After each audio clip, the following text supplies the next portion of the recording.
Ito na yung video na nag-viral na piyesta. Naalala nyo ba to? Parang 1 week ago ginawa natin. So ito guys, yung sa video, actually isang araw lang yon gawa na. Bali iniwan lang sa amin kasi gabi na sila ng maggagabi na rin nung sinimulan namin to. So yung ginawa dito, palit ng buong cooling system. So maintindihan nyo, kaya pala nagba-viral yung video kasi maraming nag-aasim sa comment section kung paano yung gagawin. So magmamaang-maangan na lang ako, hindi natin alam gawin to. Pero ito, buhay na buhay, bumabiyahe na sila.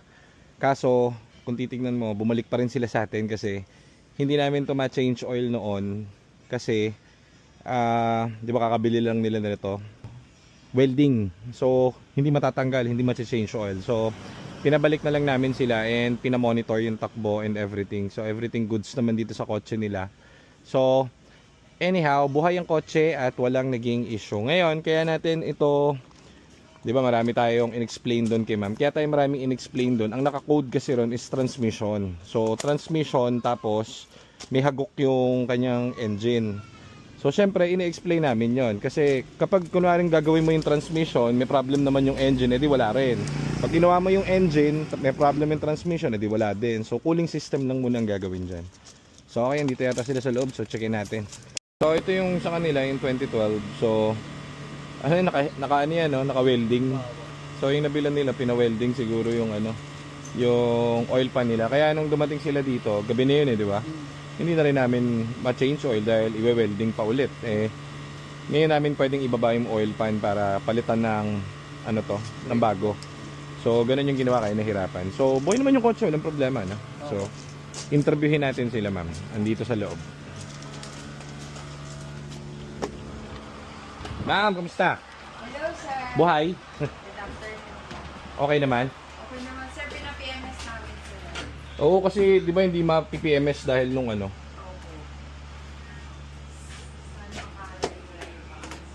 Saan kayo pupunta, ma'am? Sana mag-Ilocos kami ng December, sir. Ilocos? Ano mag-Ilocos? Mararamdaman nyo naman sa takbo. Pakiramdaman nyo yung takbo. Ano yun? Sa di ba nang binlag namin yan, ma'am? Daming comment dun. Ano raw? Opo, yung sa office namin, sir. Sa? Sa office namin. Talaga? Nagpa-vlog kami pag gano'n. Dami, 1 million yata yun, ma'am. Hindi, pero yun kasi, Dali sa office. nakilala kayo, ma'am. Hindi, pero yun kasi, marami dun, kaya ganun, dumami. Kasi, yung mga taong nanonood nun, fina-find ways din nila kung ano yung problema, ganito. Ang problema ko dun, di ba marami ako sinasabi dun? Kaya ako marami sinasabi dun kasi ako yung bearer ng bad news eh. Okay na naman. Di ba? Hindi, yung mga nanonood, kumbaga di nila mag-gets na ako yung bearer ng bad news. Inis ka namin nila, ma'am, to. Naka-code yung transmission. Tapos mayroong problem yung engine. Yes, sir. So ngayon, kapag syempre kabibili mo lang, logically, kung ako mekaniko, papagawa ko lahat sa'yo. Pero alam ko yung gastos malaki. Opo nga, sinabi. Di ba? Yun yung ini-explain ko dun na parang kung ako yung nasa sa tsinelas nila, hindi ko papagawa kasi kabibili ko lang eh. So parang 180 yung binili ko, tapos gagastos na naman ako ng 100 plus para doon sa makina, then yung engine. Magkano lang binayaran nyo dito sa cooling system? Parang 17. Opo, binigyan niyo po kami discount. Syempre. Pero buhay yung kotse.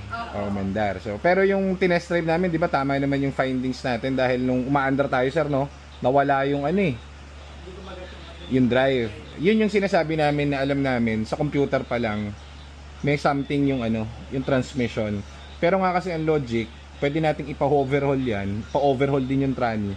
Kaso umaandar pa eh. Ano lang, pud-pud. Pero tinuro ko sa iyo yung yung pag nawala, lagay mo sa neutral, saka sa drive. Ngayon, pwede natin gawin yun anyhow. Kaso nga, masakit sa banks dahil kabibili nyo lang eh. E di, kunwari ito, umaandar ngayon, di ba? Pwede kami overhaul yan. Kikita kami, magagamit nyo na. Pero ngayon, sulitin, ma'am, kapag ka magka-problem kayo dyan, kunwari, iyan kasi, ma'am, matibay talaga ang 2012. Sa tutuusin, marami akong ganyan, kaya alam ko yung magiging, kumbaga yung magiging dulo niya. Parang ganun. Sa kanya kasi, meron siyang tama sa engine, meron din sa tranny, pero hindi pa ganun ka-severe. Kaya sabi ko sa inyo, i-cooling system muna, para hindi masakit sa Dami kasi doon ko-comment, parang yung mga siguro mechanic sila for Toyota, for Honda, iba naman kasi sa Ford, di ba? Kita niyo yung ginawa natin dyan, lang, basic nga lang. Tapos na nga agad dyan, ginabilang kami. Di ba? Kinabukasan niya nako, wala yung susi. Dala pa namin yung Yung susi. At least yan, nagagamit nyo. So yun naman yung ano kaya namin binablog. Kasi minsan, yung mga, hindi naman kami repair shop eh. Pero kadalasan kasi, syempre pag repair shop ka nga, gusto mo, maraming gagawin.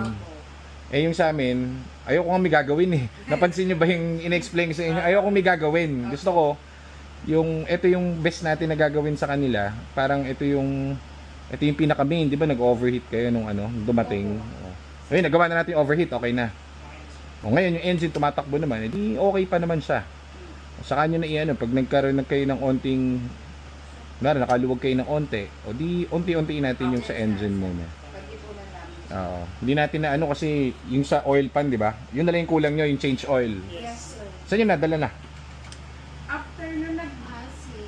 Pasig. Mga pa dito lang. Ay mo, sumikat pa kayo sa Facebook. No, sir.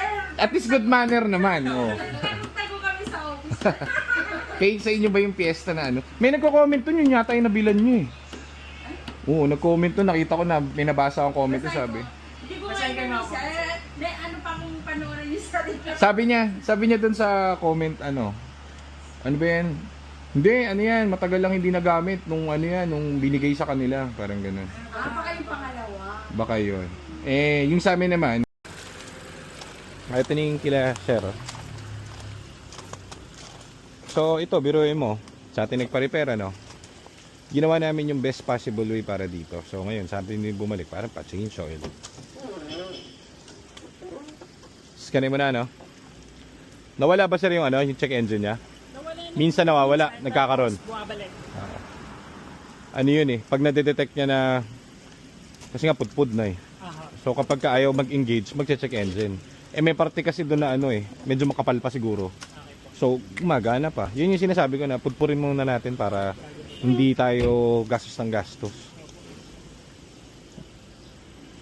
Dami ng comment doon, no, Sep?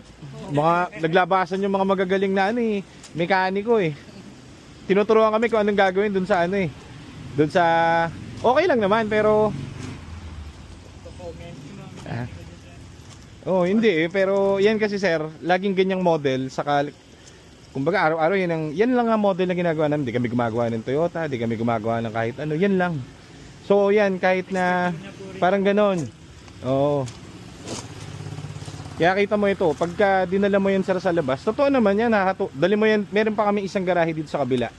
Yun ang mga pang heavy namin, heavy, yung mga gagawin heavy doon. Kunwari, bababa mo yung engine, bababa mo yung transmission, sa amin din yun. Ngayon, pag doon yan dinala, tapos nakita nyo yung head mechanic namin, automatic yan. Ano sasabihin ng Sep? Baba. Oo, kaso kasi dito sir, ayun nga, dahil nga kami yung first line of defense dito sa mga diagnose. Ito kasi, marami na kaming nahawakan na ganyan. So, tingin kasi namin to okay pa. Andun ka pa sa 50-50, parang ganun. Papatayin yung makina, tatanggalin, saka ibabalik, masisira yun. Okay. Yun ang tama sa kanya. Ma'am, ingat kayo. Thank you po. Salamat. Sikat na sila, ma'am. Makikita na naman kami.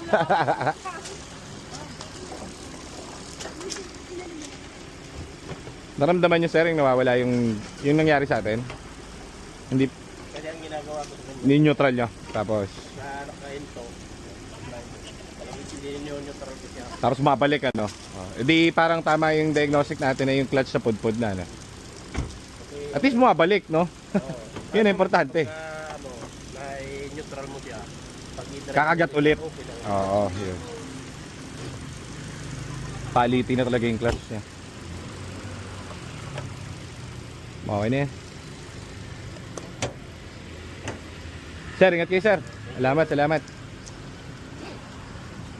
Yan, alis sila. So yan, very minor yung ginastos dito guys.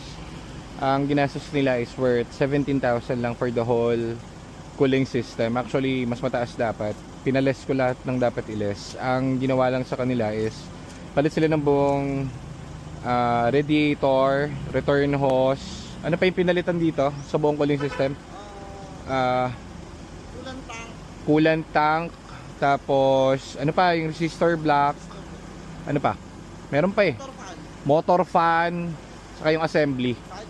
So guys, thermostat pala nagpalit din tayo. So 17,000 lang inabot dahil dapat yan mataas kaso kailangan nila eh. So binigay ko lang ng puhunan price. So 17 lang. Yun lang ginastos nila.